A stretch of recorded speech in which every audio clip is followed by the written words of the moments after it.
Average looking ആയിട്ടുള്ള ഒരാളാണോ അല്ലയോ എന്ന്. ഒട്ടുമിക്ക എല്ലാ ആണുങ്ങളും ഒരു ആവറേജ് ലുക്കിംഗ് ആയിട്ടുള്ള കാറ്റഗറിയിലായിരിക്കും ഉണ്ടായിരിക്കുക. ഈ പറയാൻ പോകുന്ന കാര്യങ്ങൾ ജനറലായിട്ട് നിങ്ങളുടെ ഡേ ടു ഡേ ലൈഫിൽ നടക്കുന്ന കാര്യങ്ങളാണ്.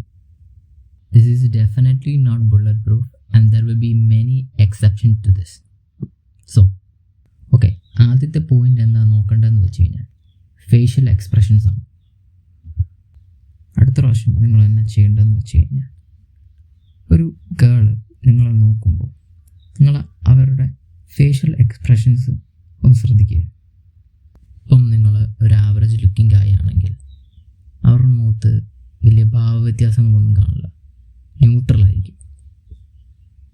നിങ്ങൾ ആ ഗേളുമായിട്ട് സംസാരിക്കാമെന്ന് വിചാരിക്കുക. ത്രൂ ഔട്ട് ആ കോൺവെർസേഷനിൽ അവരുടെ മുഖം ന്യൂട്രലായിരിക്കും. വലിയ ഇൻട്രസ്റ്റ് ഒന്നും കാണില്ല അവരുടെ മുഖത്ത് നിങ്ങളോട് സംസാരിക്കാനാണ്.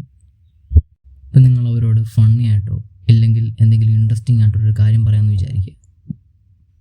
ആ സമയം അവർ നിങ്ങളെ നോക്കി ഒരു ന്യൂട്രലായിട്ടുള്ള ഫേഷ്യൽ എക്സ്പ്രഷൻ ആയിരിക്കും തരുന്നത്, ഒരു ഇൻട്രസ്റ്റ് ഇല്ലാത്ത പോലെ.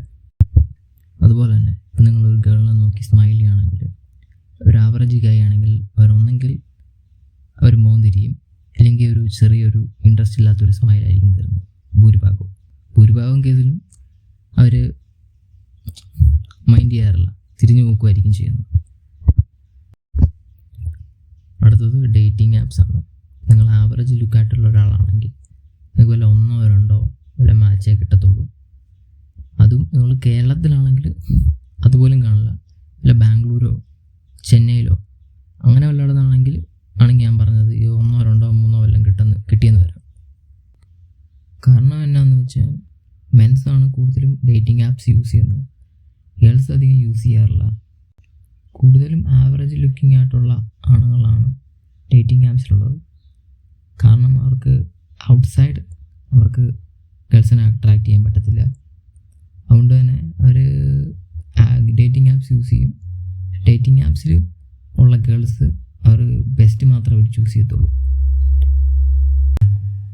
അതുകൊണ്ട് തന്നെ ആവറേജ് ആയിട്ടുള്ള ആണുങ്ങൾക്ക് മാച്ച് കിട്ടാൻ വളരെ ബുദ്ധിമുട്ടായിരിക്കും. ഇപ്പം നിങ്ങൾ ടോളായിട്ടുള്ള ഒരു ആവറേജ് ഗായ് ആണെങ്കിൽ നിങ്ങൾക്ക് മാച്ച് കിട്ടാൻ ചാൻസ് കുറച്ച് കൂടുതലാണ് ഒരു ഷോർട്ടായിട്ടുള്ള ആളെ വെച്ച് കമ്പയർ ചെയ്യുമ്പോൾ. കാരണം ടിൻഡറിലൊക്കെ തന്നെ ഫിൽട്ടർ ചെയ്യാനുള്ള ഓപ്ഷൻസ് ഉണ്ട്. അടുത്താണ് ഐ കോണ്ടാക്റ്റ്. നിങ്ങൾ ഒരു മാളിലോ അല്ലെങ്കിൽ ഒരു സൂപ്പർ മാർക്കറ്റിലോ ഇല്ല സ്ട്രീറ്റിലോ നടന്നു പോകുന്ന വിചാരിക്കുക. നിങ്ങളൊരു ആവറേജ് ആയിട്ടുള്ള ഒരാളാണെങ്കിൽ നിങ്ങൾക്ക് ഗേൾസിൻ്റെ അടുത്തു നിന്ന് കിട്ടുന്ന ഐ കോണ്ടാക്റ്റ് വളരെ കുറവായിരിക്കും. ഇതിൽ എക്സെപ്ഷൻസ് ഉണ്ട്. എന്നാന്ന് വെച്ചാൽ നിങ്ങളൊരു ആവറേജ് ലുക്കിംഗ് ഗായാണ്, പക്ഷെ നിങ്ങൾ നല്ല ടോളാണ്, അല്ലെങ്കിൽ നിങ്ങൾക്ക് നല്ലൊരു ഫാഷൻ സെൻസ് ഉണ്ട്, അല്ലെങ്കിൽ നിങ്ങളുടെ മുടി നല്ല രസമായിരിക്കും, ഭംഗിയായിരിക്കും കാണാൻ, നല്ലൊരു തിക്കായിട്ടുള്ള മുടിയായിരിക്കും, നല്ല ഹെയർ സ്റ്റൈലായിരിക്കും. ഇതൊക്കെയാണ് എക്സെപ്ഷൻസ് വരുന്നത്. ഈ എക്സെപ്ഷൻസ് ഒന്നും ഇല്ലെങ്കിൽ ഭൂരിഭാഗം കേസിലും അവർ നിങ്ങളെ നോക്കുപോലും ചെയ്യാതെ പാസ് ചെയ്ത് പോവുകയായിരിക്കും ചെയ്യുന്നത്.